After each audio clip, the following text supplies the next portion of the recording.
Good afternoon, everyone. As promised, we are so grateful to our speaker today for honoring our invitation.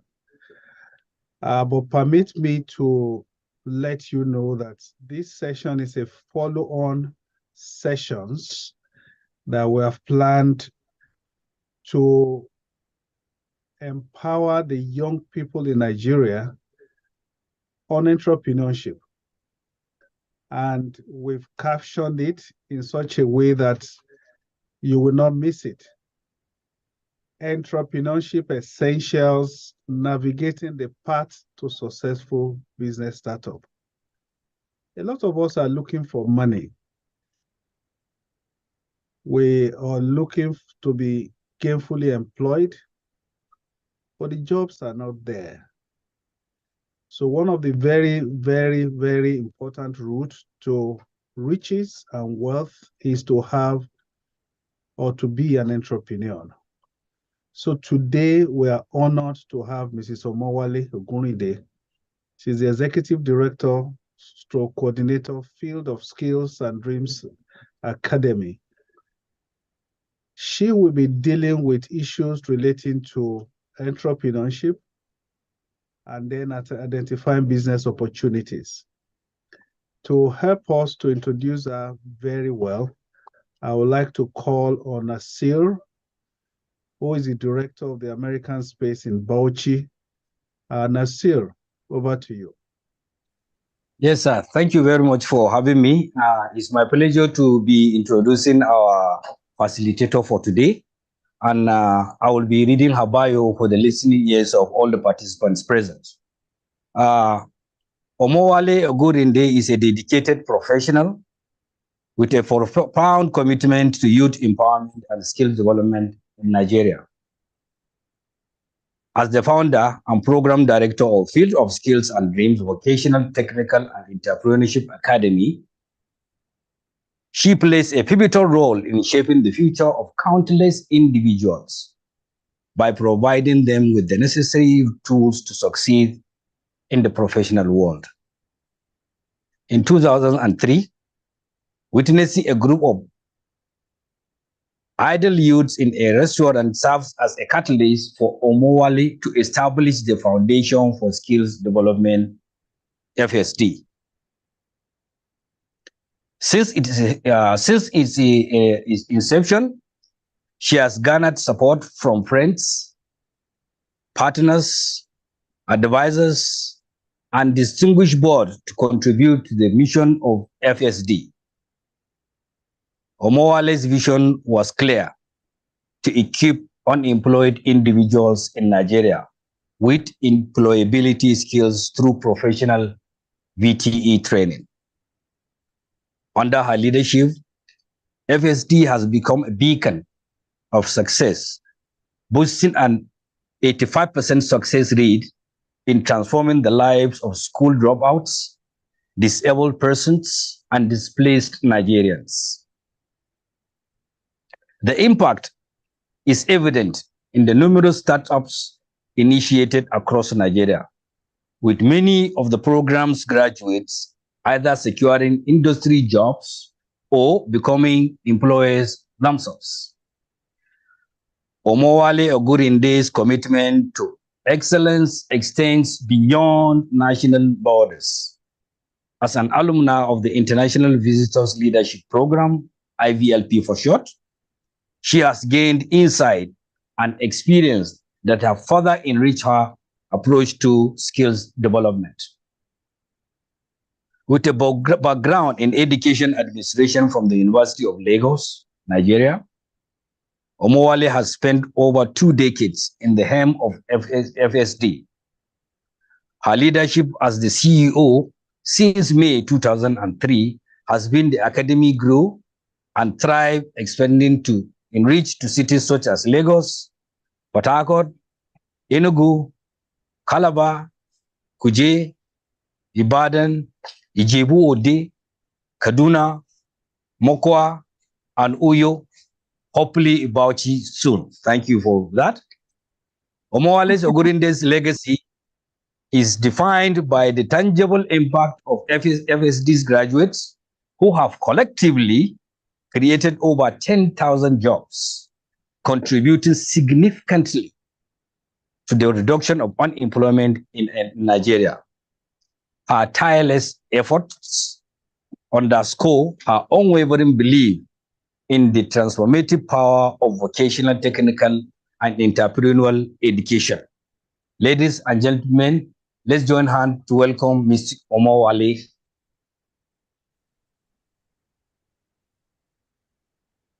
Thank you, Nasir, for that radio voice amplified sound introduction of our resource person today.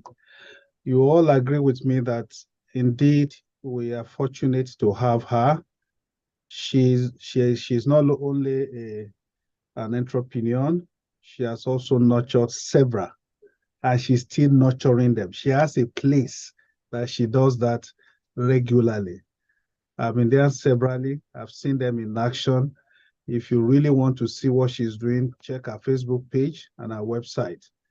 Mrs. Omowale, nice to have you today. Thank you for coming. I don't know why you don't want us to see your face.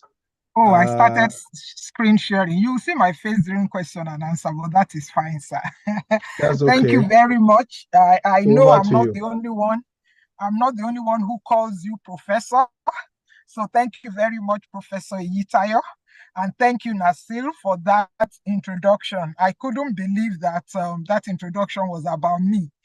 But thank you very much. Thank you from me, and thank you from the team at Field of Skills and Dreams TVET Academy.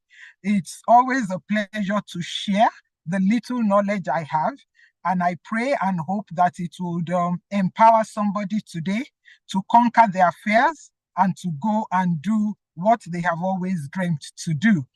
Today, we've been asked to talk about entrepreneurship, and okay, we're talking about entrepreneurship essentials, introduction to entrepreneurship, what it is, importance of entrepreneurship in Nigeria, characteristics, pros and cons, identifying business opportunities, idea generation, and things like that. Several things. I'm not going to be technical this afternoon. I always say I'm not a technical person. I did not study the sciences, even though now I have students of electrical engineering and students of mechanical engineering in our 2 training centers in Lagos. But I'm going to talk to you like a layman. I'm going to talk to you the way about how I also started. I'm going to talk to you to encourage you and to let you know that honestly, entrepreneurship is the way to go for every individual.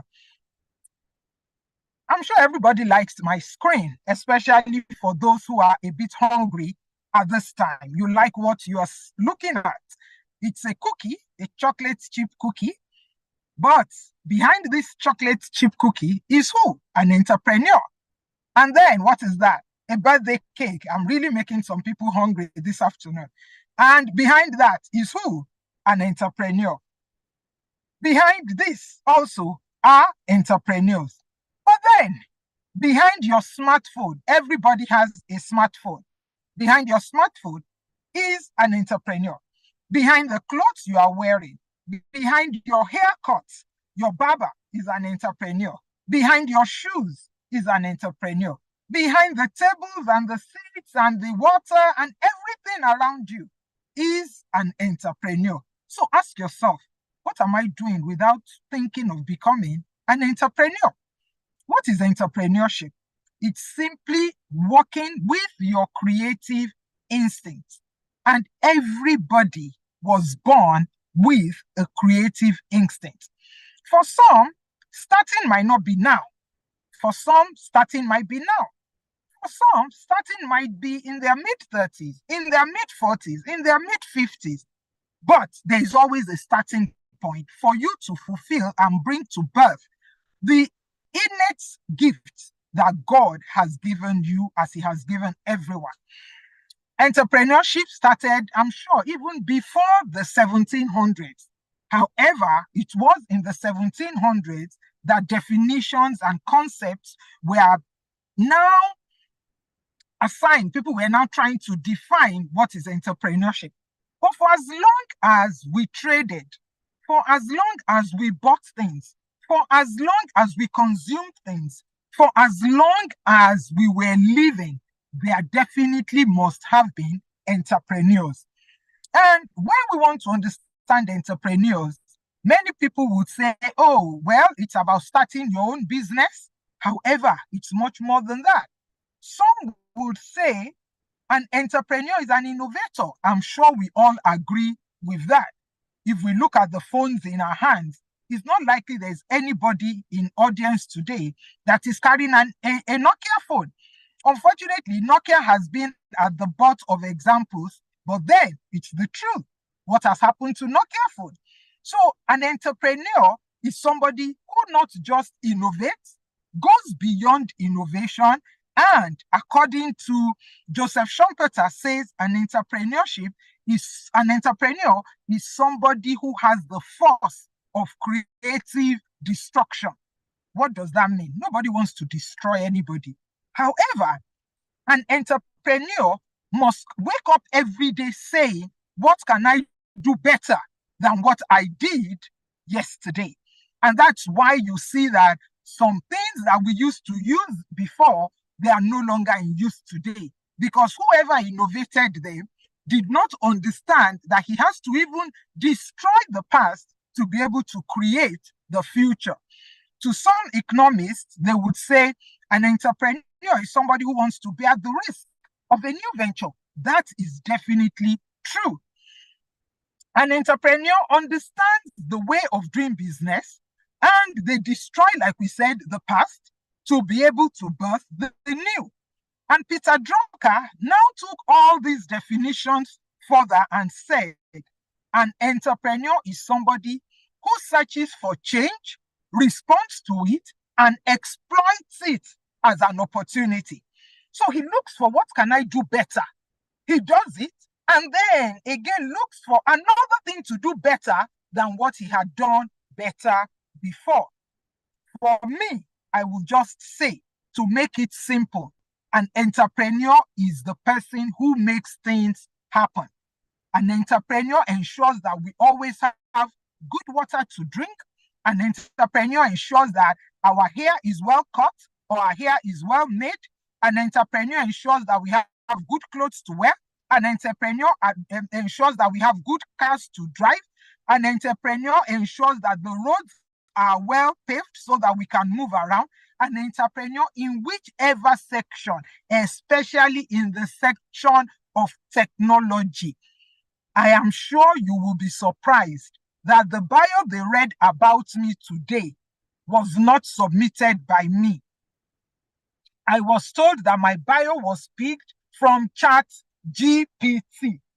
And you know what that means. What does it mean to get your bio from ChatGPT? Some people are working behind the scenes to ensure that technology is making life more comfortable for all of us. Now, we're going to take some questions here. Who can tell us, from your own simple definition, who is an entrepreneur? Just unmute and answer.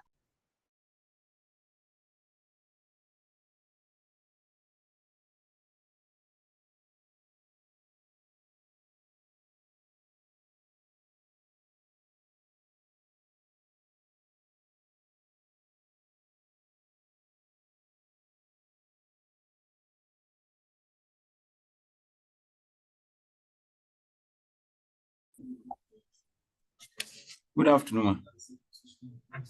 An entrepreneur is someone that is creative, that creates and recreates. Insight.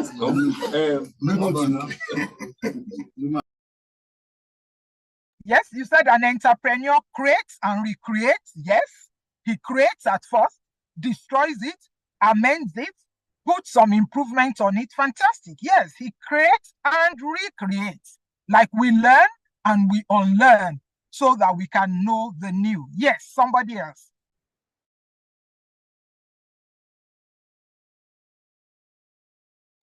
I see 2 hands up. Just unmute and answer. I believe an entrepreneur is someone that is able to identify problems and is able to translate such problems to solutions that are sellable.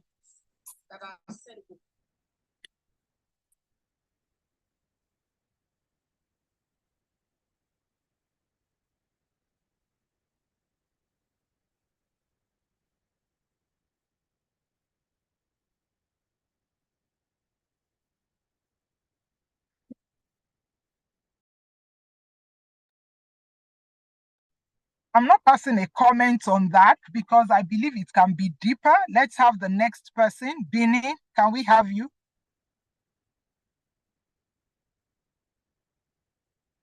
Bini or Oshogbo? Oshogbo, your hand is up. Right. An entrepreneur is someone who starts up a business to make money, to be the master of his or her home. Also an educated risk taker. You can hear me laughing. You've just told us the reason why most entrepreneurs fail, because they start with money in mind, but we'll get to that later. Thank you very much, Oshogbo. Benin City.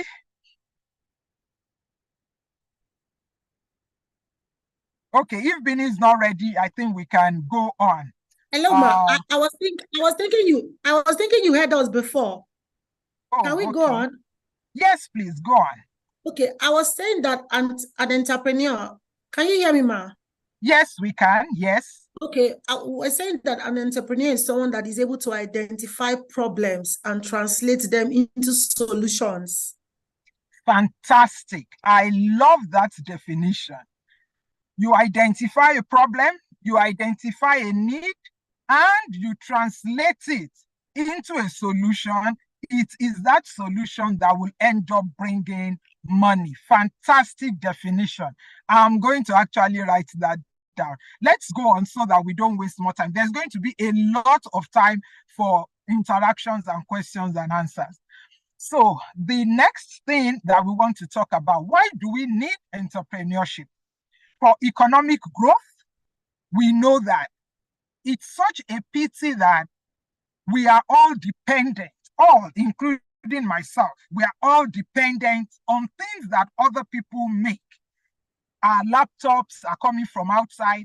Last week, I was giving a talk in Abuja, and I asked the people in the room to look at and point to anything that was made from start to finish in Nigeria. And nobody could identify one thing. Nobody. And what does that tell us? How do we grow our economy when we are all dependent on what is made by other people? We know we need water. We know we need bottled water.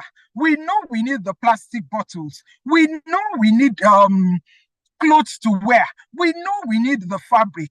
The cotton is grown from the soil that we have in Africa, in Nigeria, and yet we depend on other people to grow the cotton or to even take the cotton from us, turn it into the yarn, and sell it back to us. We need entrepreneurs for economic growth. Without that, there is no growth. So entrepreneurs are a necessary tool for economic development. We need entrepreneurs for employment. I gave a little example here. I said, Dangote employs over 10,000 people. You can imagine what stops us from having 1 million Dangotes in this country, because we are 220 million people. We need to eat, we need to drink. And you look at it, everything Dangote is selling are things that we need on a daily basis. Cement, at least everybody here is living in a house that is made of cement. Spaghetti, almost everybody who has a child eats spaghetti. Basic things that we need. So why can so many other people not be able to set up industries that will generate employment? I gave the example of the banks. Some of these banks today, they started with just one branch, and then what has happened? Because they've started with one branch, today they are employing they are employing over 5,000 people.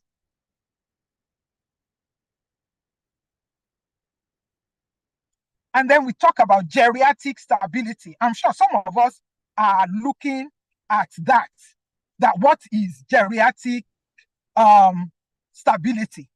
When we get old, if we have all worked in white-collar jobs, what are we going to do?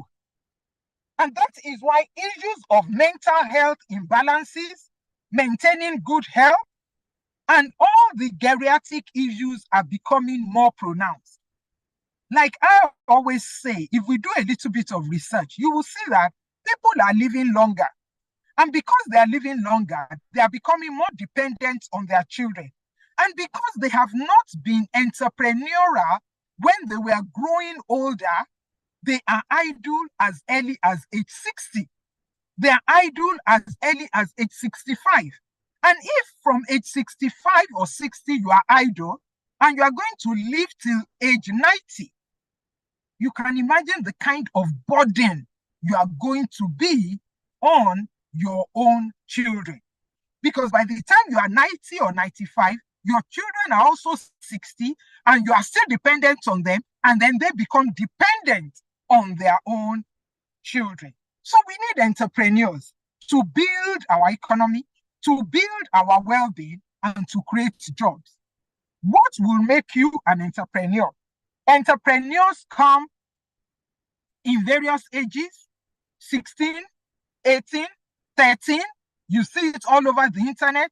Income levels, whether you are male, whether you are female, or whether you are neither, transgender now, by race, anybody can become an entrepreneur. However, successful entrepreneurs are different from just anybody who calls him or herself an entrepreneur. An entrepreneur is expected to be creative, to be dedicated, to be determined. We'll look at all of these things, maybe one by one, or we'll skip a few. Creativity is the spark that drives the development of new products. So it's not about I'm starting a business because I want to make money. No. I'm starting a business because I have an idea that I want to push forward. Creativity would help you to push for innovation, to push for improvement. On a daily basis, you are working to improve what you have done yesterday. So if you're going to be a successful entrepreneur, you must be creative. Successful entrepreneurs must continue to learn. You must continue to question. You must continue to think outside of the box. You must continue to do things that are beyond the ordinary. You must continue to do things that are different from what you have done before. That is who an entrepreneur is. Not somebody who feels that, I'm sure some of us, let's look at, I don't know about up country, but something that has been very popular around here is plantain chips. And when you look at some of these plantain chips entrepreneurs, when they start, they'll put serviettes, they'll make it like this, they'll make it like that, and it will be so beautiful, and suddenly they are no longer in business. Because somebody who has a better idea has entered the business and they are no longer selling. And that's how it is for many small business owners. If you are not learning, if you are not updated, you are going to realize that you are not going to be a successful entrepreneur. Also, you must be dedicated to your cause. Are you totally dedicated and committed? Are you going to say, because of COVID, my business died? If your business remained relevant, your business will not die because of COVID. Your business will actually evolve to offering better services and better products. I know so many businesses that will say COVID helped them to become multi-millionaires. Look at the fashion business. Many of the bespoke tailors, bespoke means cut and sew, you give them the style, they suddenly became online traders. And when you go on Instagram or Facebook or social media now, you see that so many of these fashion designers, all they are doing is ready to wear and selling to people online. COVID helped them to blow. Planning. An entrepreneur must plan. You cannot just think that, oh, tomorrow I will do this and then push it. Entrepreneurs don't procrastinate because so many other people are competing to have your market. An entrepreneur must be resourceful. You must think outside of the box. What can I do better? What is going to be different? What are you going to use to tempt your customers? Look at iPhone. In 2 years, they'll say iPhone 12, iPhone 13, iPhone 14, iPhone this, iPhone that. What is wrong with the one you are carrying? What they are doing is tempt you with newer things that they will advertise that the one you have cannot do. Meanwhile, the one you have not even used half of the apps there. But the entrepreneur tempts you by thinking outside the box to say, what are they likely to like? Let me give it to them again. An entrepreneur is determined that no matter what, I'm going to succeed. They pull me down, I will try again. I fall today, I'm going to try again. I'm going to step up. I am not giving up. An entrepreneur keeps on pushing and pushing forward. An entrepreneur is flexible. Like I said about the fashion designers. Oh, people are not calling me to sew clothes now. There's COVID. Okay, but many people, they don't have things to wear at home. Let me begin to make lounge dresses.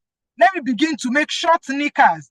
Let me begin to do things in a different way. You won't say, this is how I was brought up. There's nothing like that with entrepreneurship. You must always think of something different that, like I said, will tempt and attract your customers. An entrepreneur must have leadership qualities. And leadership is not about creating rules and setting goals. An entrepreneur must be somebody that leads by example. Are my followers willing and happy to obey the rules that I have set? And to ensure that the rules are followed. An entrepreneur must have self-confidence. Do you even believe in the work you are doing? You yourself, do you believe? Are you easily intimidated? Do you have a passion for what you are doing?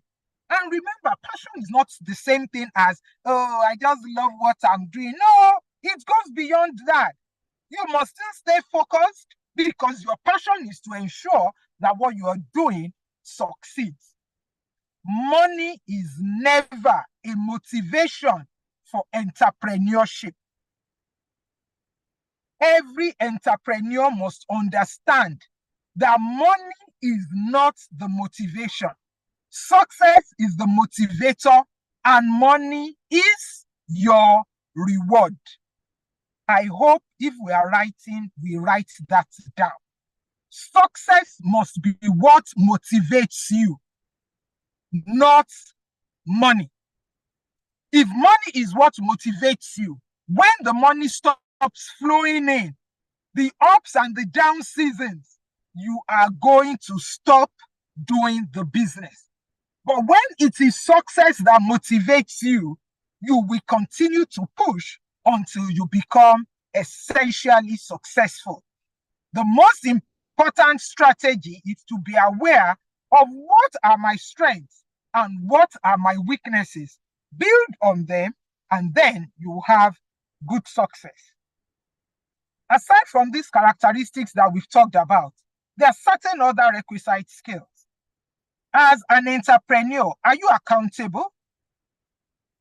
Are you prudent? When the money comes in, does it always go into your bag or your wallet or your personal account? Are you accountable to your customers and to your staff? Are you a spendthrift? You will say, oh, there's no money. This money is not making business. This money is not making money. I mean, this business is not making money. What are you spending money on? Do you have basic accounting skills to be able to say, this is how much I put in. This is how much has come in. This is how much I'm expecting as interest or profit. Do you have basic finance skills? Are you the type that will take quick loan to start every business. Some businesses do not need any money, any borrowed money to start. If you are in the fashion business, if you are in technology business, if you are developing websites for people, you are a data analyst, what capital do you need to start those businesses? If you are in the catering business, what capital do you need? Your customers pay you upfront. They pay you 70%, which covers your costs. And if you're using your mental capacity, your intellectual capacity, what money, what capital do you need? So you must be accountable to yourself, and you must have basic accounting skills, and you must be prudent. Then you must have technical skills. The first technical skill you need to have is to understand yourself. After you understand yourself, then you understand the business. If you don't have the skills, go online. I'm sure Professor Itaya will be able to guide us to several websites where there is free learning online. Free learning. Become a data analyst. Become a this. Become a that. Free learning online. So develop your intellectual capacity so that you can understand the business. Apply for an apprenticeship. Go and understudy somebody. Go and learn how to run a business. The Igbos, we must give it to them. They have that. They humble themselves. They join somebody's trade. They go and learn. They go and learn the management style for the business. If the business you are doing is for high-end customers, the way you are going to attend to them is different from if it's for people below the people at the bottom of the pyramid. The way you will attend to them is different. And I hope you understand and you know that the money at the bottom of the pyramid is easier to access than the money from high-end customers. And then, do you have business etiquette? How diligent, how committed are you? Are you able to communicate well with your customers? Are you able to communicate well with your staff? Are you even able to communicate well to the generality of people about the work you're doing? What is your attitude to staff and customers? Are you a team player? Are you a problem solver? Do you dress decently? Are you the type that feel anything goes?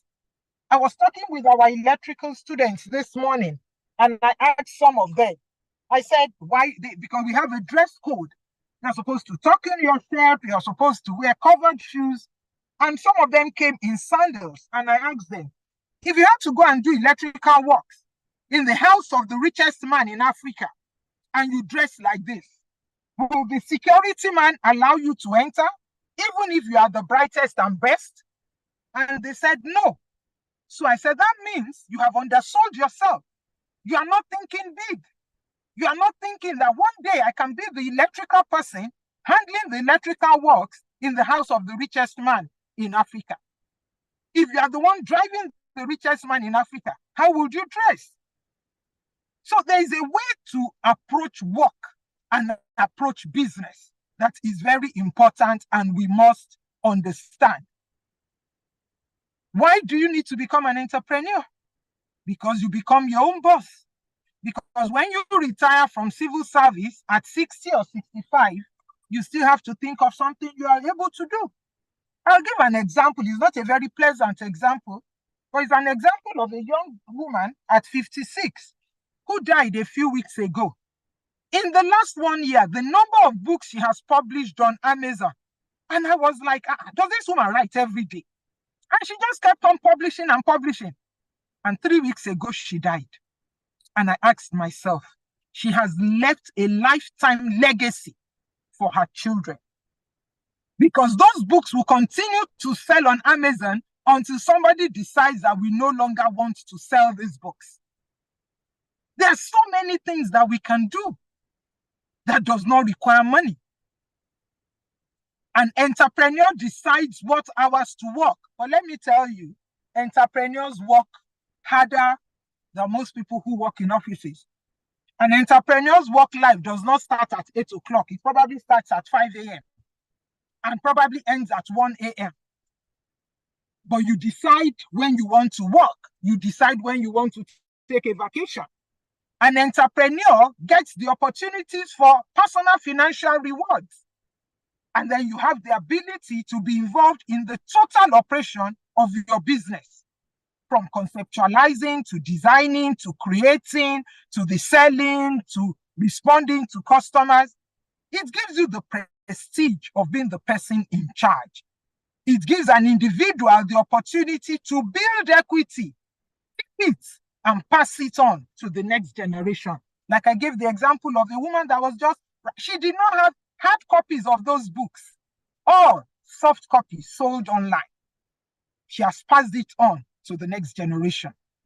Entrepreneurship gives you an opportunity to make a contribution to the economy. Look at Steve Jobs and look at other entrepreneurs around us. So why do we need to study about entrepreneurship? Because change has come to create more opportunities. There are opportunities. There are so many things that can, innovation is seizing the opportunities. And you can see the way I've written it here. I said, change has come to create opportunities. Innovation has come to seize opportunities. Digital economy has come to connect you to opportunities. Flexibility has come to create safer workspaces and explore new opportunities. You know what the digital economy has come to do. It's all a baby of being innovative. Now, ask yourself, are you an entrepreneur? This is where you need to ask yourself some hard questions. Are you an independent thinker? Do you always depend on somebody to take decisions for you? Are you optimistic? Are you self-confident? Are you a problem solver? Are you tenacious? Are you visionary? Are you resilient? Are you focused? Do you always wait for solutions from others? Do you attack challenges? Do you avoid challenges? You need to ask yourself. And at this time, I will pause because I've been talking for about 30 minutes. Pause. Maybe you can have like a 2-minute discussion around your desk since you are in groups to ask yourself some of these questions that I have posted.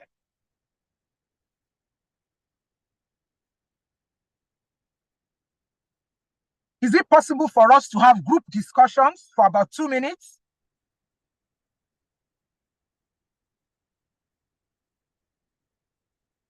Nobody is answering. American Corner Ikeja, do you want to discuss those questions amongst yourselves? Abuja? I can see Dude say they are interacting already. They are talking. Or you want us to just go ahead? Gombe. I can't see interactions going on. American Corner Ikeja. There's a man in red that seems to be very tired. Red shirt. Are you tired the way you are seated? Front row, red shirt, jeans. You are not tired. Are we discussing or I should just go ahead talking? There's no point talking if learning is not occurring. I can see Uyo. Are we discussing? I will share my screen again so you can see the question. Yes, ma'am, we are following you.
So that was your quick self-assessment, but we'll go on now to the next slide. Self-awareness. Yes, I want to be an entrepreneur. I need to also ask myself a lot of questions to be sure that I can succeed in becoming an entrepreneur. Who am I? Who do people say I am? Who am I in relation to entrepreneurship? What are those things I can contribute to the national economy?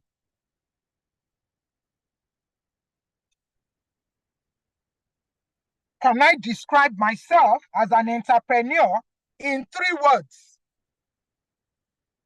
These are things that we should write down and we should use to assess ourselves. If I'm to describe myself as an entrepreneur, what 3 characteristics would I be able to write down that would ensure me, even before I ensure others, that I can become a successful entrepreneur? When we talk about self-awareness, we talk about internal and external self-awareness. Internal self-awareness is about who do I think I am? External is about who do people say I am? In my own culture, they will say, whoever is going to make clothes for you, you look at what they are wearing. And you must be able to ask yourself, truly, if I'm a lazy person, can I really be a farmer? If I'm not going to wake up to go and weed, to go and apply the herbicides, and I'm only going to depend on people to do it for me, and I don't even spot check, how am I going to be a successful entrepreneur, a successful farmer? Today in Lagos, we find farmers supplying the supermarkets directly. And I would surprise you by telling you that to buy yam in Lagos now is cheaper in some of the big supermarkets. I won't mention the name so that I'm not advertising them. One of the very big supermarkets in Lagos, it's cheaper to buy yam from them than to buy from the local markets. Why is that? There are farmers who have improved themselves, who are now exposed, or in-between men who now go direct to the farms, so from the farm straight to those big supermarkets. And people come into those supermarkets and they cut away the yams in trolleys, fill up their trolleys with yams. Obviously, there's somebody behind that. One farmer who knows what he's doing and who is committed to being a very successful farmer. How much of yourself do you know? And what are those things in you that confirm to you that you will become a successful entrepreneur? How do you generate business ideas? I've written something simple here.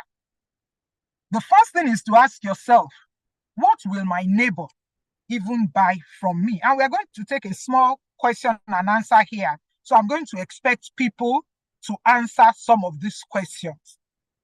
So if you're ready for the first question, what do you think your neighbor will buy from you? I would like to have hands up.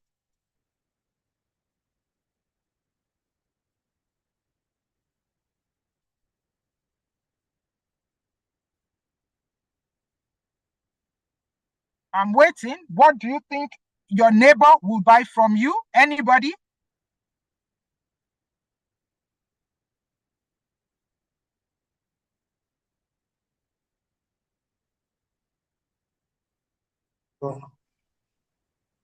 Hello. Yes, please unmute and just answer. Yes. Okay. I think my neighbor will want to get what she can consume from me. Let's say like food stuff or anything consumable. They can get it from me here. So your neighbor can buy food from you, and that means you can sell food to your neighbor. Yes? Any other person?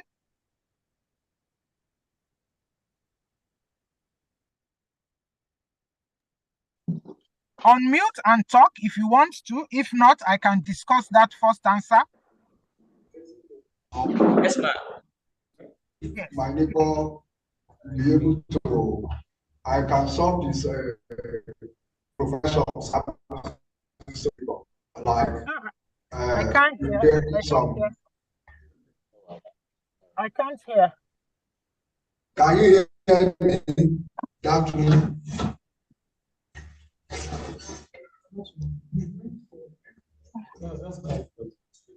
Hi, from Uyo. My neighbor would readily get water, drinking water from me. Okay. Good afternoon, ma'am. My neighbor, yes, ma'am. I would like to sell an inevitable daily needs to my neighbor. That do daily needs, like liquid soap to wash the dishes, water. Okay, so we are thinking of, yes, is a good way to start. We are all thinking of basic needs, so that our neighbors would want to buy basic needs from us. However, you know that for you to be able to attract your neighbor to buy these basic needs from you, you need to improve on their experience elsewhere. Because your neighbor is already buying those things from somebody else, and you want to ensure that your neighbor buys from you. What are the things that you are going to need to do? Who can answer? Okay. For my neighbor, I from Oka, can you hear me, ma? Yes, sir. All right. For my neighbor to be able to know that I can provide source services or what it needs, then I need that I can render this and that services and I can provide this and that. Then make it available, let them see, and I need to relate it by the content of what I produce, by the qualities of which we make it standard better than what they get outside. And in the neighborhood, they will know that they can get it in a quick time than go elsewhere outside before sourcing for such things. Okay. Any other answer? Yes, you're right. Any other answer? I'll make it the price very friendly, ma'am.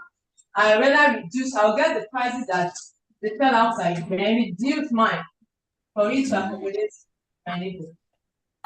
Okay. So the most important thing is to attract. Yes, sir. Yes, go on. Yes, I would like to sell these entrepreneurship skills to my neighbor so that she or he can as well, go into one or two things that she's creative about, so that she can, solve the needs of people around. Yeah, so you can become a teacher of entrepreneurship to people around you. Yeah. And instead of them going far to look for a school or somewhere in your neighborhood, just like people do lessons for primary and secondary school students, in your neighborhood, you can be an entrepreneurship teacher. So that unemployed graduates can come to you to acquire the skills they require to become entrepreneurs. Now, the most important thing about starting any small business is you must identify a need. All those needs that we are mentioning, they're already being met by other people. But the most important question is, how can I improve on the experience they are getting outside? Where can I get the things cheaper? Can I produce it myself? If it is Gary business I want to do, how do I ensure that the Gary I'm selling to them is cleaner, is sweeter, is dry? What is it that people complain about that I can bring a solution to? That is simply entrepreneurship. Because there's nothing you want to sell to your neighbor that they cannot get elsewhere. But when you now want to sell it to them, when you want to break into your market, look at your market as starting with your neighbor. Would they buy this thing from me? For example, now you will see, and I will talk about that later, the kind of businesses that people never imagined will become big businesses have all become big businesses because people have improved on the service that is being rendered. So they will say there's nothing new under the sun. However, you can improve on what is already existing under the sun. People, your neighbors are going to the market to buy vegetables. You go to the market, the wholesale market, you buy the vegetables, you pluck it, you slice it, and they just come knock on your door and it's readily available. Before you know it, you tell people to stop coming to your door because you have too many customers and you are opening a small store or one table around your neighborhood and everybody begins to call you Mama Vegetable, Mama Vegetable, because they know if they come to you, it is fresher, it is better, and they save money from going to the market. How are you going to improve on the service or the experience that people are getting? You want to become a website designer. What kind of services are you offering? Are you offering for small business owners? Are you telling them, let me just be your content creator? Oh, you don't need a website for this business. Let me help you on social media. You will get more value doing that. And they begin to pay you. And by the time you are managing like 10 accounts, you are making 500,000 a month. And people are wondering, what exactly are you doing? And you say you're a content creator. You have 10 accounts, or you have 20 accounts, 20,000, 50,000 coming in from every customer every month. But you are doing something better than giving them a better experience than they were getting somewhere else. Improving on any idea you have is the starting point for starting your small business. I have this picture that is here. Hobbies sell. What is your hobby? Something they call, I don't know how to interpret it in English, but let me just describe it. You know, when you go to weddings and engagement, traditional weddings, there's somebody that stands in between the parents of the two families and will be talking. And most of those people, it started as a hobby. You can sell your hobby, but you must package your hobby in a way that it will become very attractive and people want to pay for something that you enjoy doing. Tinkling with the phone. Today now I was reading online about something that is called Humane. I have not even gone into the details of it. But somebody they said used to work for Apple and is now starting a type of phone that phone will do everything for you and all of that. What has he done? He has seen that everybody is now addicted to their phone, but they want more value from it. And now I'm going to make sure their phone is the one that will be telling them, it is time to do this. Can I do this for you? Can I do that for you? Just because they enjoy doing that. What is your hobby? What do you like to do? How can you commercialize your hobby? Somebody was telling me about somebody who sells, a driver who sells meat to his colleagues. Why does he? He knows that all of them, they like to drink gari. So all he will do is tell his wife, fry some meat. Let me take it to these guys who like to drink gari. He's doing his driver work and he's selling meat to his colleagues. And all his colleagues are buying from him. So as being a driver, he's also what? An entrepreneur. So you can turn your hobbies even into a business.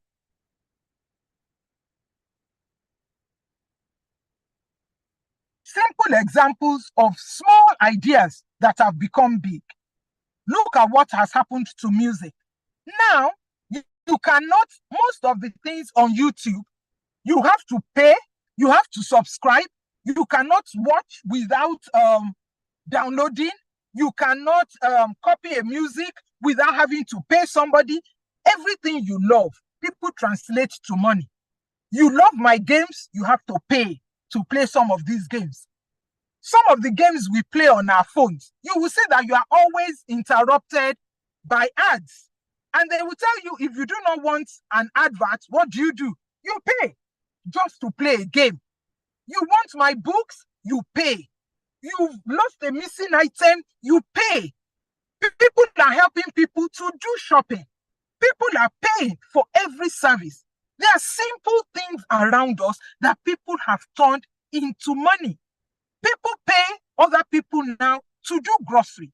I have a friend who is retired from the federal government of Nigeria, and she's living in Canada. And do you know the work she's doing? Fully retired as a director. The work she's doing now is to buy groceries for people through an app. They will put their shopping list there, and she will go and she will buy and drop at their doorstep. Her husband told her, "Oh no, how can you? You were a director." She said one day, she said, "Well, you this guy, you're always disturbing me. See how much I have made this month." She said immediately the husband saw it, he just, "What? You are making so much money from just shopping for people?" And after that, he said he's even the man that will be telling her, "Dear, are you going to check the app?" He said, "No, I don't feel like going out today. I already met my target for the month." People are paying, and that same service obtains in Nigeria. So your neighbors are your first, in a raw language, guinea pigs to test if you have a business. Ask yourself, if I start this business, would people around me buy from me? Once you are sure and you have tested that they will buy, then you know you have a business that you can take to the whole world to scale up. What do I do with my ideas? Well, as a child of God, the first thing I would say is to pray about it. You dream about it. You talk to people about it. You think about it. You acquire the skills to do the business, and then you hit the market with your samples and you improve on it. Today, people are washing bitter leaf and selling in the shops. Today, people are sitting in their homes and telling people to do data analysis for them. You have people working in Nigeria who are working for people in America, who are working for people in Venezuela, and they have never stepped out of this country. When people know you have the right skill, you will always have something they will buy from you. They will buy your service or they will buy your product. But you must have the skill to sell whatever it is that you want to take to the market. Once you have the skill and you begin to test the market with it, cut down on your expenses and invest in your idea. Do research about it. How can I improve on it? Now you buy plantain chips and you are looking, you don't even feel like opening the package. It's so beautiful. Now you go to parties, you see the way they serve food. Now you want to buy garri, nobody is buying it in sacks, in bags again. They are putting it in decent, and you are ready to pay the extra for it. There are people who have garri farms now who don't even sell to Nigeria. They sell abroad. What will bring more money to me from my business? I need to explore. I need to find out what is going to make people happier to buy more and to continue to buy from me. Why do people buy from me? Because what I'm selling is better and nicer than somebody else is selling. Customers, where will I get the customers? We've told you, your neighbors are your first customers. They are the ones that you are going to use to test your market. You want to sell your music through an app or whatever, you develop your app, you tell your neighbor to try it out, you take their comments, external self-awareness. What do people think about what I want to do? Once you have your customers, how do you maintain your customers? You must have a business culture. What do they see about you? What are your mannerisms? What is your attitude to issues? How do you respond to issues? How do you sell yourself? I don't know how it is up country, but I've been to 14 states. We've worked in 14 states of Nigeria. Recently, we did a project in Owerri, and I realized that The students there, they just understood when we talked to them about digital marketing. Your WhatsApp status is to sell yourself. Your Instagram page is to sell your business. Your Facebook. Many of us are on social media. It's my birthday. Oh, see my new cap. See my new shoe. Who wants people are not interested in that. If they like your dress, they will tell you who made the dress. Are you collecting a commission? Sell your business. Articulate the benefits of what you do. Tell them that your gari is dry and you need just a little to soak. It will swell. Tell them your meat is clean and it is well packaged. People are sending meat. They will tell them, we'll fry it. Oh, some will say, we don't want oil. They will say, we'll roast it, we'll grill it. When some of us look at kilishi, the way kilishi has evolved, look at how people abroad are running after well-packaged kilishi. For some of us, we still say, people know they buy. People know they buy. Kilishi that now abroad, you pay dollars and pounds to buy. How are you packaging your own?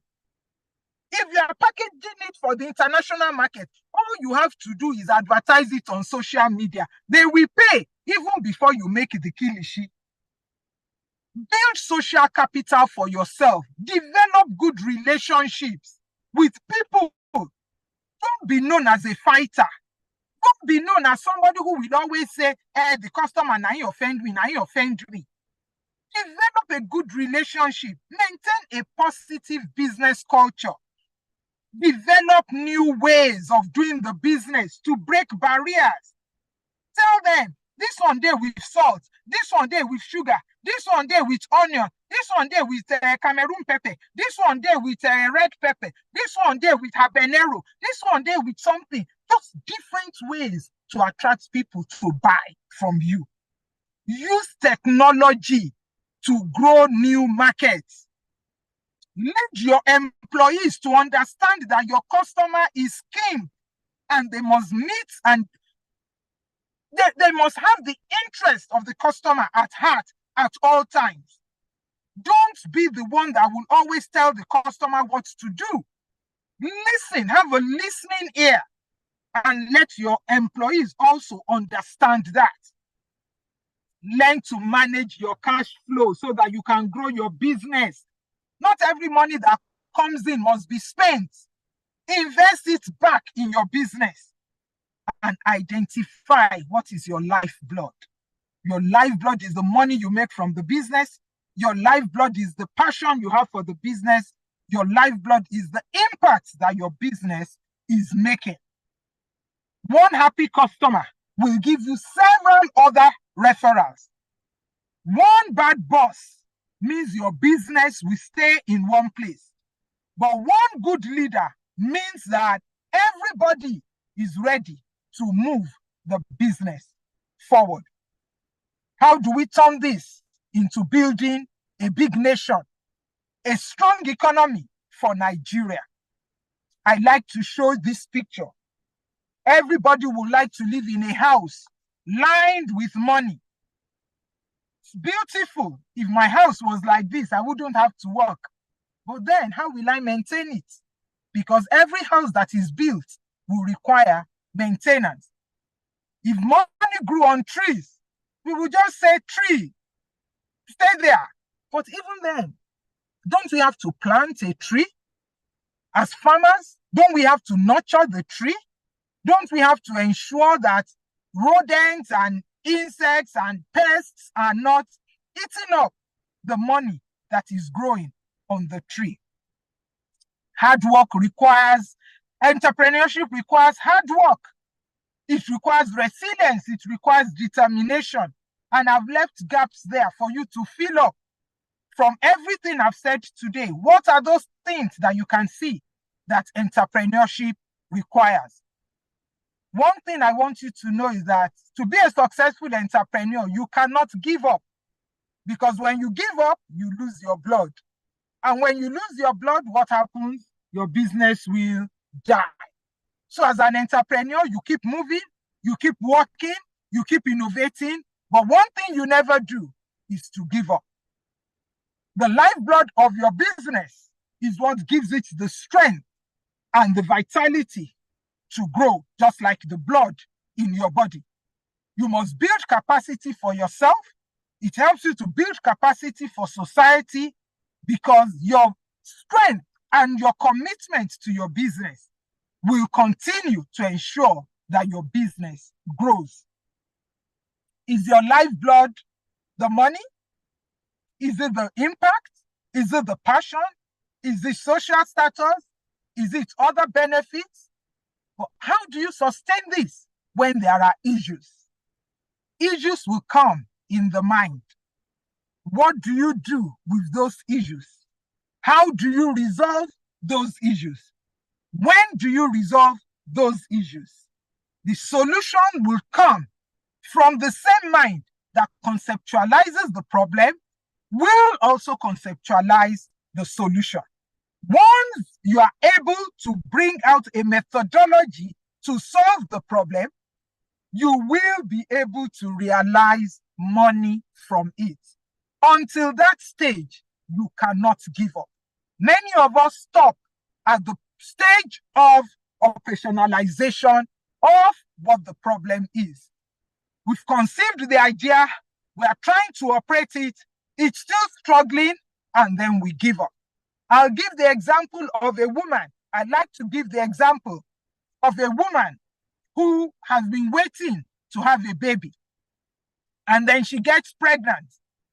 And then she's so happy, and then she has the baby. And the sleepless night starts. And the baby gives a lot of trouble. And then she begins to complain. But what is she going to do? Is she going to throw the baby away? No. She's going to nurture the baby. She's going to care for the baby. She's going to ensure that that baby grows. And then she's going to see the baby running. The baby will run, the baby will fall, but the baby will get up. That is what starting and running a business is all about. Suddenly she sees that the baby is standing on its own feet. The baby becomes independent. She wants to help the baby, and the baby says, no, leave me alone, I can do it myself. And then she forgets the past of the difficult times, of when everything was like very rough.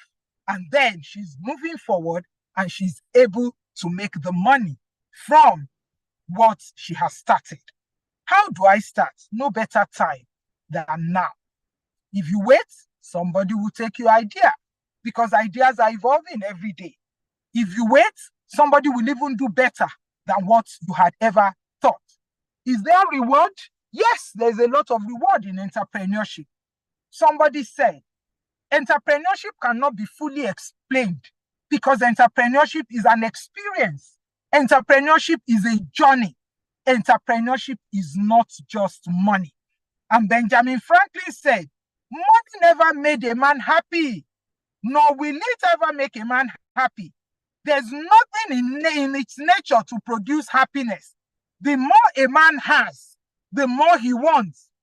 Instead of money filling a vacuum, money will continue to make a vacuum. But what makes you happy? The feeling of being successful. That is what makes an entrepreneur happy. I have ideas, but I don't have money. No, you don't have ideas. If you have ideas, you will have the resources, because good ideas attract money. Good ideas have money-making techniques. Good ideas grow money. If you think it, you can dream it, and you can make it happen. I pray to God that I'll see you soon at the top. I'll see you share your success stories.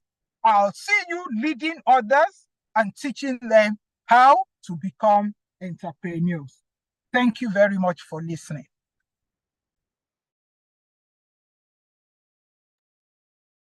Any questions or any contributions?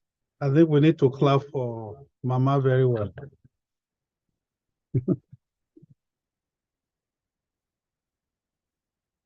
Wonderful. If you have questions, please, can you raise your hand? Virtual hand, of course. No question. Interesting.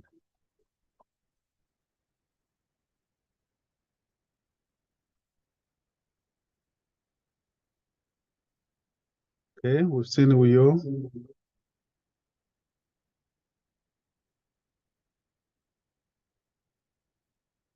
You say Keja.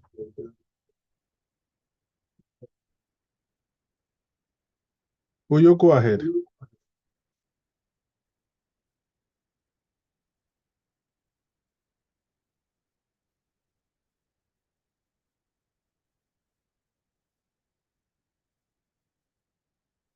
Will you let one person do it? One person. Let one person on.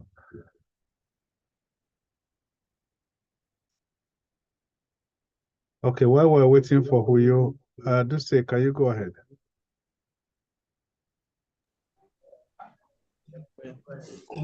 Good afternoon, sir. Good afternoon.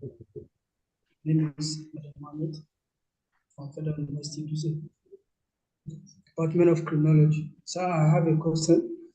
I am a student and I'm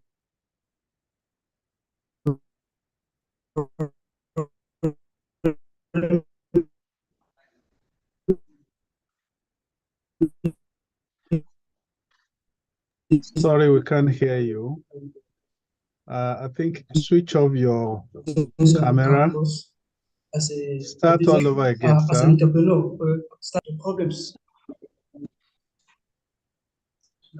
Okay. Good afternoon, sir. Go ahead, go ahead. My name is Adam Ahmed. You can't hear me. Can you hear me, sir? I can hear you. My name is Adam Ahmed from Federal University, Duse. So I have a question. My question is, as a starting business of an entrepreneur, business at the baby steps. So when I identify these the problems that people have at that particular environment, and I think is my own strength to apply and to analyze and to provide or to render my service. Well, on the process of doing that, I now begin to realize that the competition in that market is too high, and I don't have enough resources or capital to provide enough for that business. Hello, can you hear me, sir? Yes, I can hear you. You are talking about resources. Okay, that's okay. Madam, go ahead and answer the question.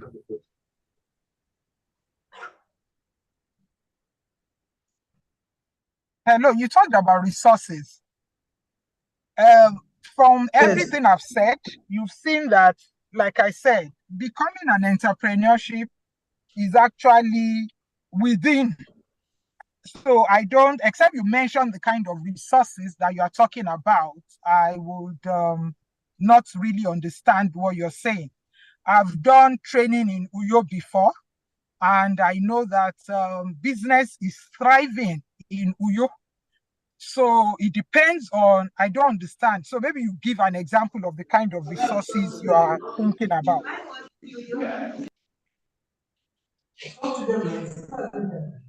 Well, I think on the campus, we learned some. This is Dusema in Jigawa. Yes, sir. All right. Let's allow another person. Uyo, go ahead. All right, thank you very much. I'd first like to thank the speaker for a very high-spirited conversation she has held with us, and I want to also bring up the point. A lot of us, especially myself, were risk averse, and we wouldn't want to put 2 feet into entrepreneurship as such. But the role of an intrapreneur in a company is something that will be more, appeased to. So I was hoping to hear more about what intrapreneurs can do to make themselves more buoyant in that space. Explain what you mean by entrepreneur for others to understand. An entrepreneur is someone who would function in the role of a manager, CTO, CFO, so not the leader per se, not the starter, but helps the starter, helps the person that gets the ball rolling. So the entrepreneur would be the person that forms the structure to support the leadership of the company. So I was hoping to hear more about what people can do in the role of an entrepreneur to better the company they work at, to better the organization and the economic situation at large. Okay, thank you very much. Unfortunately, the topic doesn't deal with that. Normally, when I talk about that, I talk about more of business development. However, I don't want anyone listening to me this afternoon to limit themselves to being just an entrepreneur. An entrepreneur is just a business developer, no matter the way you look at it, except you are sure that you want to retire at 60 and go and play golf or live on the south of France. And that's why I diverted a little and talked about longevity and the risks that longevity is now placing on younger people. In fact, this is a big topic for me now because I'm in that age bracket. And I see a lot of people who are my age who have had fantastic careers, who are now living on. And you know what has happened in Nigeria? So if you were a 100 millionaire in May, today the value of your 100 million is at the most 40 million.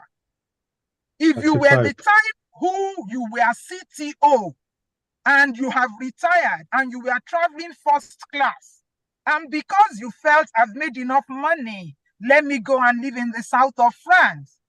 By now in Nigeria, you cannot buy first class again because you look at the value and you know that this is no longer sustainable. So I am now preaching that even as an entrepreneur, begin to think of entrepreneurship for yourself on the long term. Begin to build a portfolio for yourself to become a consultant. So even as you are helping the MTN or whatever, build your social capital. Or maybe you want to call it your, what do we call it now? Your career capital. For people to know, I don't need to tell us how many MDs of banks have retired and can no longer, after 5 years, maintain the same lifestyle that they had before. And you just no longer see them. So entrepreneurship, honestly, I'm not even really eager for the young ones. I have a nephew who is learning to be a data analyst. He's not yet 21. And he says in the school he's attending, most of his classmates are over 40. They are career people who are now looking for how to be able to make money from other means. So the time to start now, help people to build, but think of life after building for others. I gave the example of the lady who just died, who has all her books on Amazon. She has left something. So CTO, CFO, do something on the side to ensure that after retirement, you are still keeping mind, body, and soul together. I hope that answers your question. Thank you. Yes, it does. Thank you very much, ma'am. Thank you very much. I can attest to what Mrs. Omawale said. We have a lot of people now, retired PAMSEC, retired director, retired this, retired that, and they have nothing doing. And so they are also looking for opportunities that young people like you are looking for. So don't just think of competition among your age group. By the time I retire too, you have me to compete with. That's the truth. So the same market, the same lecture you are hearing now many of us are hearing, and we want to compete with anybody, including you. So let's take these lessons very, very serious. So Ikeja, over to you.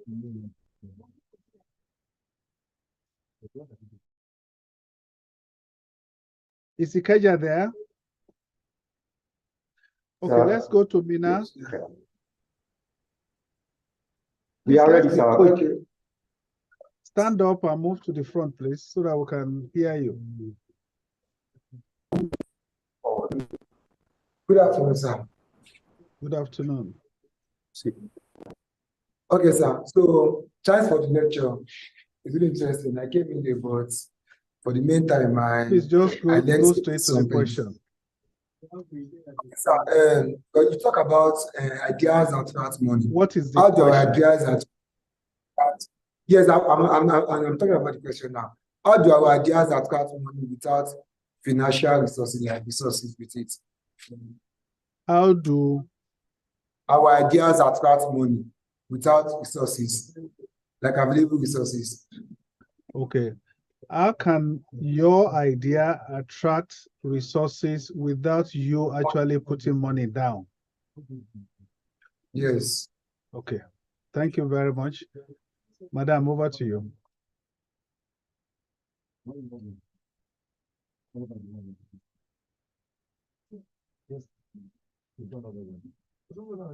Hello, Mrs. Omowale.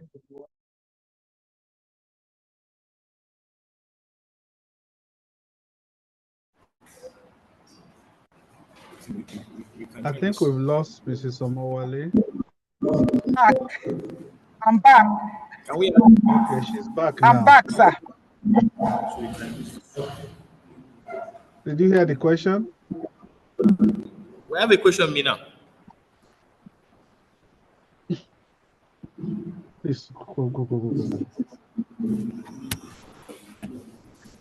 Well, look, there's a question from Ikeja. Madam, did you hear the question from Ikeja?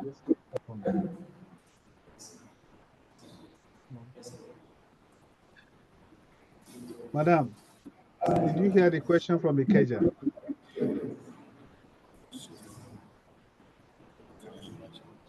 Mrs. Omowale?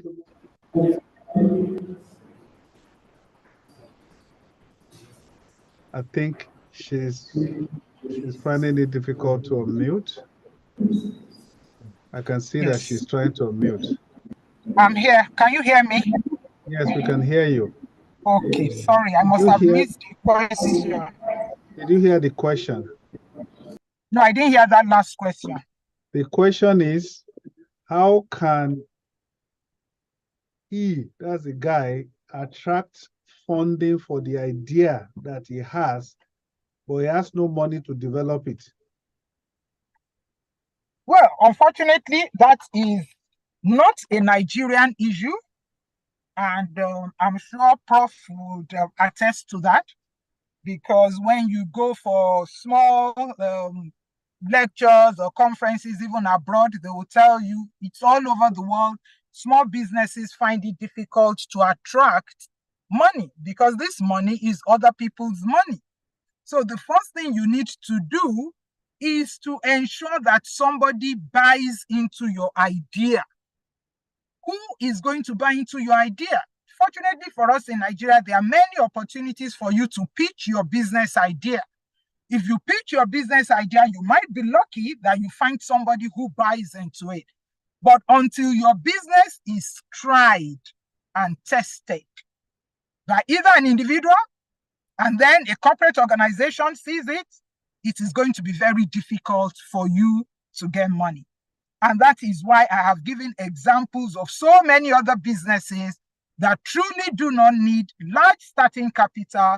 All it needs is your idea and whatever resources that you have as an individual for you to be able to scale up. That is the hard truth. I know you don't want to hear that, but that is the truth. Once your idea is tested, money will even come and meet you yourself. But before it is tested, it's going to be a bit tough to get anybody to sow into what they are not sure will succeed. It is called OPM, other people's money. Yes. I think, if I think the best way to put this is, can anyone who is listening to us today put your hard-earned money to somebody's idea that has not been tested? I woke up this morning and I saw that I can create a plane. That plane will not use fuel, it will use water. Please, can you fund me? I just need about 10 billion naira. I mean, nobody will even try it. Even if you have all the diagrams, and go and look at patents, a lot of patency that people have put forward. Most of them are weird. But some of them come out eventually after a lot of trial and error. But that's where you have tried things out and you are succeeding. Investors will be running after you. They'll be begging you, please let me be part of it. Let me take part of the cake. But when you are still looking at flour and you don't know what to combine with what to get whatever, it will take somebody who is crazy to put money into such. Yes, Gombe, go ahead.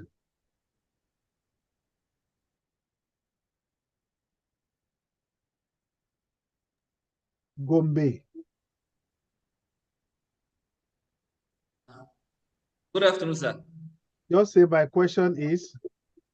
Yes, my question is, assuming I enrolled into a business for which most of my neighbors has participated. So at the end of the day, they have been taking credit and they are willingly unable to pay it back. So at this cost, the business is running down. What do you think I should do to sustain the business in the future? Thank you. There are various, it depends on the business that you are doing. What exactly is the business you're doing? Well, I think it's an assumption. It could be any businessman. Yes, so there are so many, water. Yes, if you are selling water and your water business is running down, before you have to find why is it running down?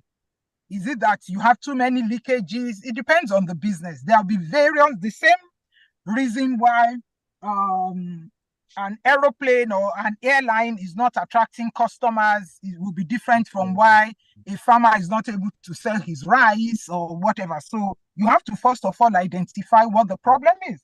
Is your problem customer service? Is your problem poor quality of product? Is your problem reduction in quality of service?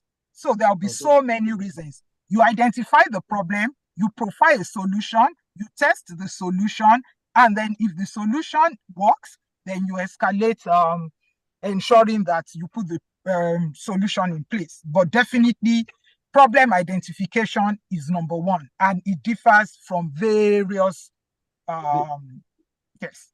The problem at this place is that neighbors who are buying that product are not paying. They are owing him. Okay, so if your customers are owing, the first question is, why are you selling on credit? It probably means that you don't have a large market and you are limiting yourself to friends and family. Friends and family don't grow a business. They will buy on credit. I think there's a saying that says businesses grow when friends and family pay. So if you have a product that you are able to sell to people that are not friends and family, then friends and family will be begging. So for example, if you are selling food items and everybody wants it, when somebody comes who wants to buy on credit, you just tell him, sorry, you've run out of stock because you already have paying customers. The only time you are dependent on people who are owing you is when you have a product that you don't have other customers that are buying. You can go and ask manufacturing companies. Most people will not supply them raw materials now if they don't pay ahead for the material. They will not supply oil if you don't pay ahead for the oil. So if you have a wide network of customers, you have a good product and you have customers, people will not owe you because their businesses will depend on you. And if it's friends and family, sorry, break out of that network and go to people who value and require your product or your service. Thank you very much, Ma. American Center, Lagos. Before you speak, there's a definition of a business. A business is a service or goods that have paying customers. Once you don't have paying customers, you don't have a business. Yes.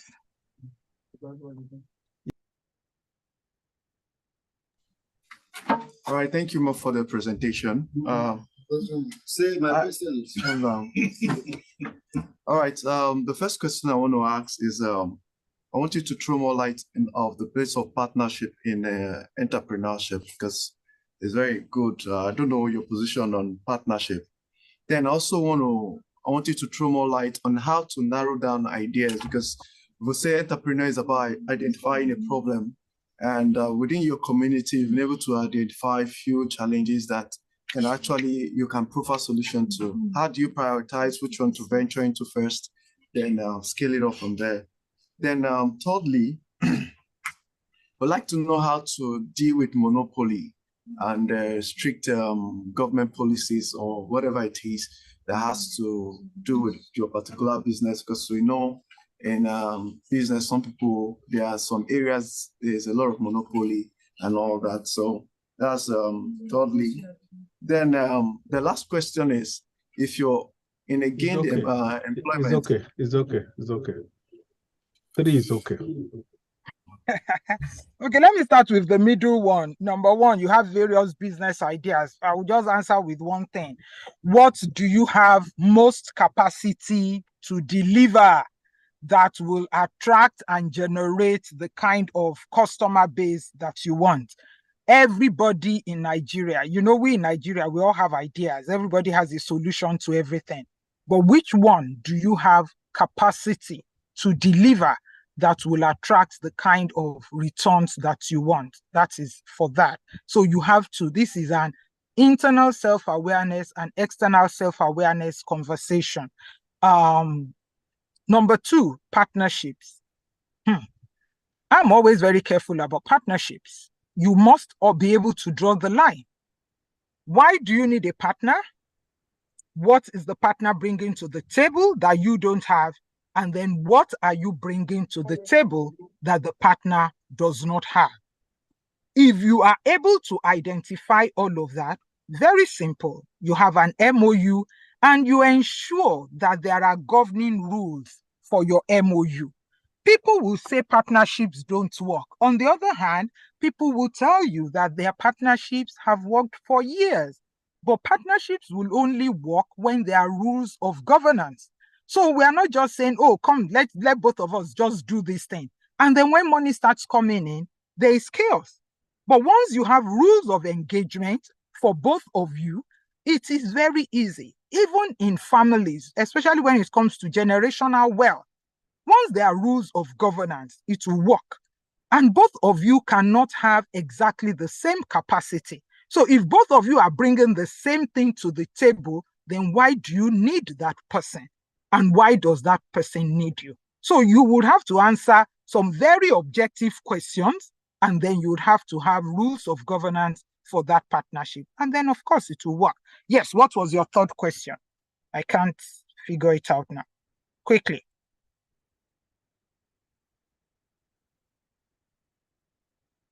Are you there? Monopoly, right? Yes. Yes. I don't really understand when you talk about monopoly. Maybe you can give an example. As I said, I can't figure it out. Give an example of a monopoly.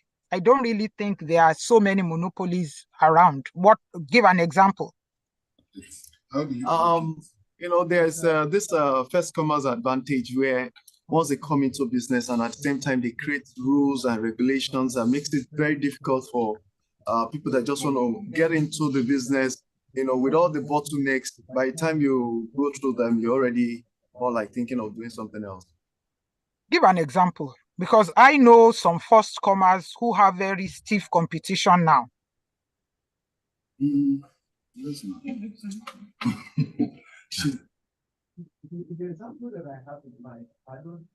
I can't hear you.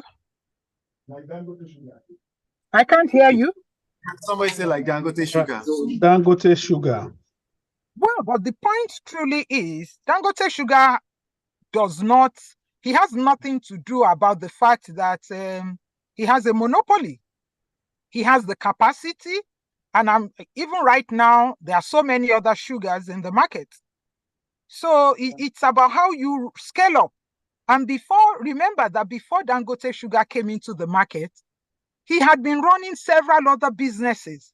So he had capacity to build a monster out of Dangote Sugar. So anybody who is coming into that market, they have stiff competition already.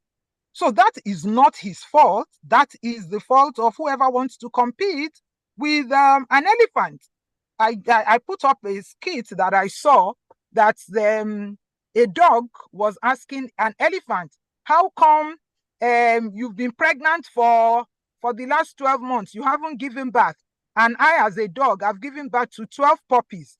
And the elephant said, well, when I give birth to only one. But when that little one is coming, people run. When he walks on the road, people shiver.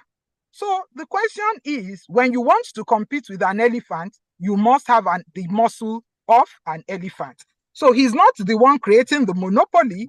It's that the people who want to go into the business they don't have the capacity to go into the business. All right. Can we quickly have all the other questions because we have run out of time? I want to note all the questions down. Yes, let's go quickly. Kano, what's your question?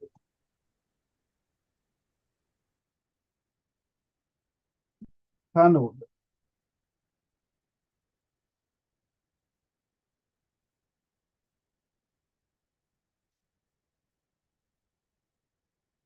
Is Kano there? Yes, I am Aisha by name. Thank you for this webinar. It's really interesting. The speaker talks about hit the market with your samples and improve it. My question is, how do I improve my business? I'm already an entrepreneur for 3 years for now. So my question is, how do I improve my business, especially on branding, marketing, and minimizing costs? And right, also the speaker talks about identify the lifeblood of the business. So I want to know more about it. How to identify the lifeblood of a business. Yes, let's go to Kefi. Okay. Oh, okay. I want us to take all the questions. We have run out of time already. Yes, Kefi. My name is Idarake Blessing. My question is, as a private educator, how do I manage my credit rate, like the debt rate in a private setting? Not to How do I manage what? Credits, like debts. Okay, thank you.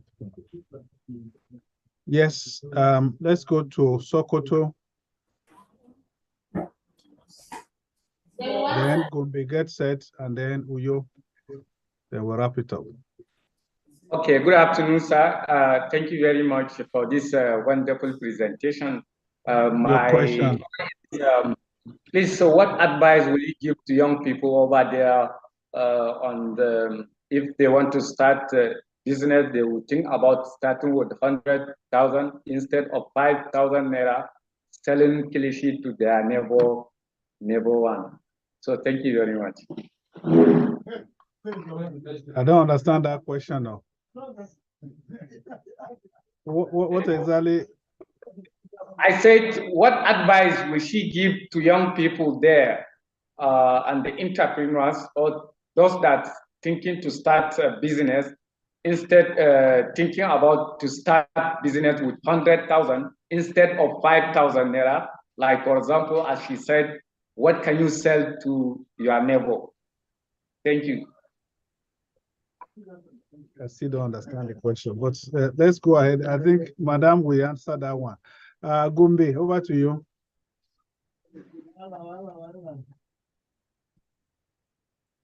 Gombe. Uyo. It's on. Hello, thank you very much for the class. My question still goes back to the first thing we spoke about. Monopoly in terms of existing competitors, in terms of conditions of entry into the market. For example, over here in New York, we have bakers associations, barber shop associations, Gary sellers associations who tend to regulate pricing and also stipulate taxation on newcomers into the market. So how do you deal with that as a new entrepreneur? Then secondly, how do you deal with copycats? There's a trend here. If a person opens a shop, a grocery shop, within 2 weeks of success, you notice on the same streets that you have 2-3 persons open the same grocery shop, and then automatically you find yourself struggling for customers. And then you start dealing with people who tend to want lower prices. And then thirdly, in addition to I think that's enough. That's enough. We've run out of time. Okay, Ma, over to you. Can I? Thank you very much. Let me start from the last question because I like that. How do you deal with copycats? Go on social media. You know, now, maybe because we are in Lagos, but like I said, my students in Owerri, I didn't even go. It was staff that went to Owerri. They are now selling small chops. And even we in Lagos, we are so attracted because what we tell them is go on social media and look at how to do your own different. So people are tying their buns inside nylon. How? You decide when your customers come, you give them the buns inside the nylon, but you put toothpick inside. I was somewhere on Sunday, they brought suya, and one of the ladies said, oh, but you did not bring toothpick. The lady said, oh, the toothpicks are already inside the suya. If people are copying you, that is where innovation is, we are talking about. That's what is entrepreneurship. Your customers must not meet you where they saw you yesterday. So it is the copycats that will close their shop, not you. Because you are said, even if it is Gary, even if it is tomato, even if you are a data analyst, you must think of what to do better every day. So the issue of copycats can never send you out of business, except if you are not innovative. Then you said Barbers Association and things like that. One thing we must know is that these associations are for those who do not have certificates. If you are certified, once you put up a certificate of entrepreneurship in that business, nobody will disturb you. We observed that in Lagos and Ogun State, and even in the various states that we have gone to. So once we teach a skill, if we teach you pastries, we give you a certificate. And all you do is just put your certificate up. These associations, they know the law. They know that once you are certified, they cannot harass you. So they can only harass people who have no certification. The question about Kilishi and all of that, I don't understand. But one thing I want to tell you about business is, if you start a small business like selling Kilishi, you will always grow your income. Because if you are not eating your capital and you are not eating your profit, if you take 5,000 to the market today and you sell for 7,000, the next time you are going to the market, you are taking 7,000 to the market. And then you are going to sell at 10,000. That is how to grow small businesses. And I know multi-million naira businesses that have grown using that model. I know so many. Somebody said, how do I improve branding or whatever? You already have the answer. How do you improve your business? You innovate. You look at what other people are doing elsewhere. Social media should be your friend to learn. Go on Coursera and go for how do I market my product? How do I improve on branding? What do I change? What is the style? Do I put a straw with my kunu? Do I put my Zobo in branded bottles? Various things. So if your business is stagnant or people are not coming back, it shows that you are not doing something new. Look at the fashion industry.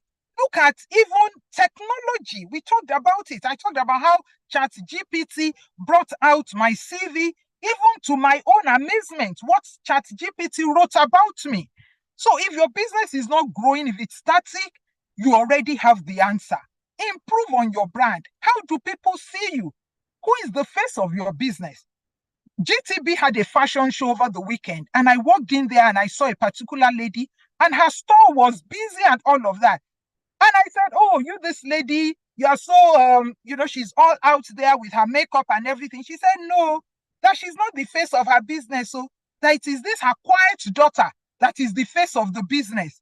Because people like people who are calm when they are doing business. And the woman is the one who is doing all the designing, but she has a daughter who is very gentle, who is very attentive to customers. She said, my daughter is the face of my business. Who is the face of your business? What do customers see when they come to your business? When they go on your WhatsApp pages, when they go on your Instagram pages, what is the face of your business? Somebody now said, how do I manage debt? My first answer is, why are you in debt in the first instance? If you are in debt and you are not able to pay back, it means the business is not doing well. A long time ago, maybe about 30 years ago, I used to manage corporate finance in the bank. And I told myself that I would never take a loan for a business. It is good to take a loan. Don't quote me wrongly. However, most people don't know how to manage a loan. And so when the money comes in, they misappropriate it. And because of that, they never get out of debt, to the extent that the banks will come and they will take over, because you are not prudent, because you did not have a financial plan, because you are not balancing your books. So you need to go back, learn how to balance your books, know how you will solve the problem before you are able to know whether you want to continue with the debt or not. To the last question, what is my lifeblood? I showed that in my slide. Things. Is it your passion? Is it your money? Is it the impact? Which one of these will keep your business running? You have to determine yourself. All put our hands together for Professor Mowade. Okay. So I think I've answered all questions. Yes, you've done so. Is it true? Somebody said you have something to do with Dudu also. Is this true? Well, this has no relevance to that. Somebody asked that question. Madam, please answer that question. I'm unable to answer, sir. All right, thank you very much. We can't take any question anymore. You remember what I told you in the morning? She delivered? If your answer is yes, shout it. Yes. Thank you very much. Yes, she did. Mrs. Yes, she did. We Yes, are yes, very, yes. very grateful for the special ways you have delivered this session. This is what you do every time. And you said something that GPT said. You know, you are doing your thing in the little corner, but this platform went ahead and gathered all the information and spew it out to us. And sincerely, you have affected so many people today. And I believe we're going to reap the fruits of this labor. So once again, thank you very much. and we appreciate you and your company. Let's clap our hands for her again. Next week, we have another guest in the house. And the guest that we have is no other than Adepeju Jayeoba. She's a lawyer. She's a social entrepreneur. And she is going to come and I don't know the right word. The last time she did a session for us, just 1 minute. Excuse me, America Center, please, please, please. The last time she did a session for us, this whole place was jam-packed. In fact, we had people who was outside the building, much more than people who were inside the building. So I want to encourage you, next Tuesday, don't be left out. And as you can see, I've been trying to see if I can share this my screen, but I think something is happening to my screen. Let me try it one more time. Okay. Let me see if I can bring it up now. All right. Oh, brought another one.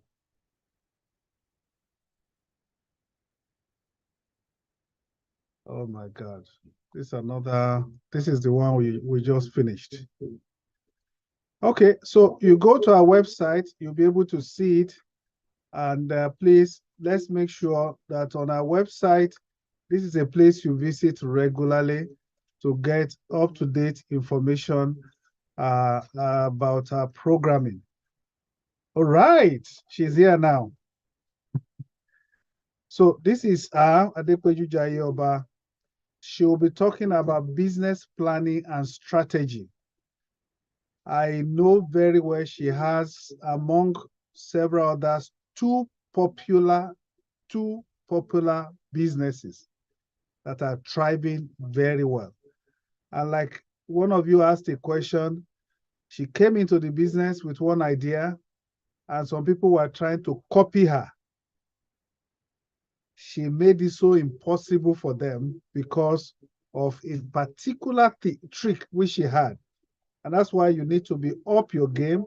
Don't just sit down and wait and think, okay, since I'm the only one now.